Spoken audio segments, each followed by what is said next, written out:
Okay, I first have to confess I am totally technologically incompetent, so if there's any flaw in this performance, it is all attributable to me. However, my husband, who is a sound engineer, is here someplace, so hopefully he can fix it. There you are. I wrote for 3 of Elizabeth's paintings, and the process of doing that was, you know, my process is to walk around and hear what's calling me. And the first one that called me had a connection to my own process, because I live in Pacifica, and every day in my chair, which is where I write, I look out and I see Montera Mountain. And I have in my imaginal life a river of light under that mountain, which occasionally arises and does amazing things. And so when I saw Elizabeth's painting, She Who Birthed Rivers of Light, there was a clear connection for me. So this is the first poem. I've called it, my poem, How the World Was Transformed. Laying her head upon her knees, she slept. She dreamed, and in her dream, unmanifest light from deep in the place of thunder traced spiral pathways through all the worlds, all oceans and seas, all forests, rivers and skies, mountains, valleys, and plains.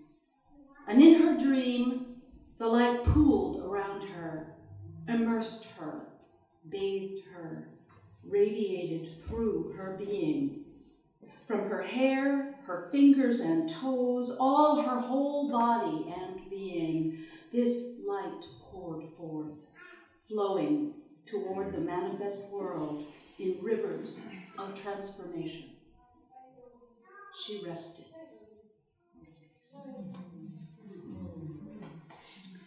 And then, paradoxically, a very unclear call was this. Unlike all of other Elizabeth's paintings in this room, these are what I would call unmanifest. There is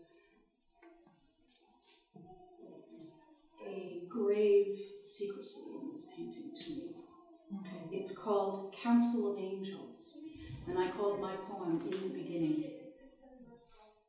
In the Council of Angels, it is said, there is no dark or light, no below or above, no silence or sound, only one great knowing.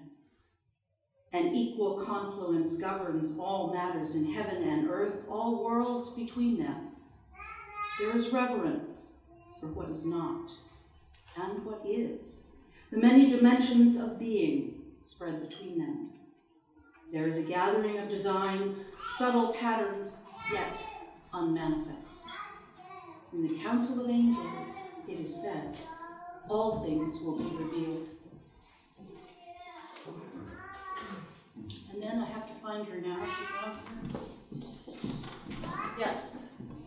Goddess of Flow is the title of Elizabeth's painting there, and this was, you know, the tree of life to me. I called my poem Creation. Tree-like, arms upraised, wings outspread, she stands, endlessly dissolving and forming again on the edges of time. Spirals pool at her feet, lightning encircles her head. Conduit for Earth's oceanic energies, she takes them in between her legs, transforms them within her, releases them through the opening in her head into the everlasting present moment, eternally dissolving, eternally constellating the world. And then I walked to the next room, which is, you know, poetic, you know, what are we called? Peripatetic, is that the word, where you walk from place to place? So in this main gallery, there are wonderful, wonderful things, and I always find inspiration there. And so it's the wrong one. It's the print, the unframed print. You know, we needed 6 rehearsals for this. You know, we couldn't get the gallery because it's so booked with wonderful stuff. There we go.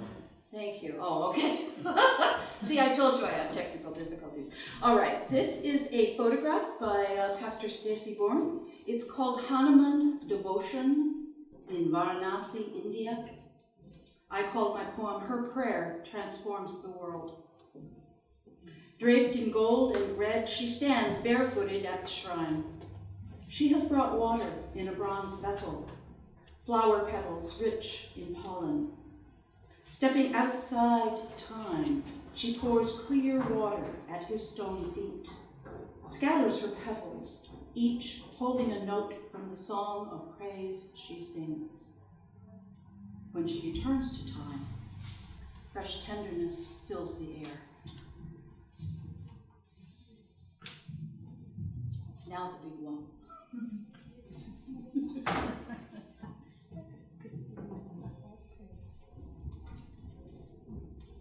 This is a photograph by Alice Steele, and it's called Morning Mountains. I called my poem The Geography of Desire. At all other times, clearly defined, on this morning, a tenderness of mist enfolds these mountain edges. Less unyielding rock now, they appear to flow toward one another, as if the dawn sky had softened their angular intention to a greater fluency of shape and perhaps desire. On such a morning, one might melt into a generous slope, join the silent rhapsody of union. And finally, yes, the square one, the one you did first. Susan's, yes. This is a painting by Susan Black, wonderful member of the artist collective, who is soon to depart for Oregon. So she's done a whole series of these that she calls a piece, P-I-E-C-E, or a piece, P-E-A-C-E, of color, and there are several of them. I called my poem Secrets. The 9-paneled windows in stained glass voices speak of the triple goddess in vibrant numeric constellations. Studying arcane mysteries might reveal oracular secrets embedded in each pane, each jeweled tone. Wandering the alphabetic labyrinth might reveal their language of vision.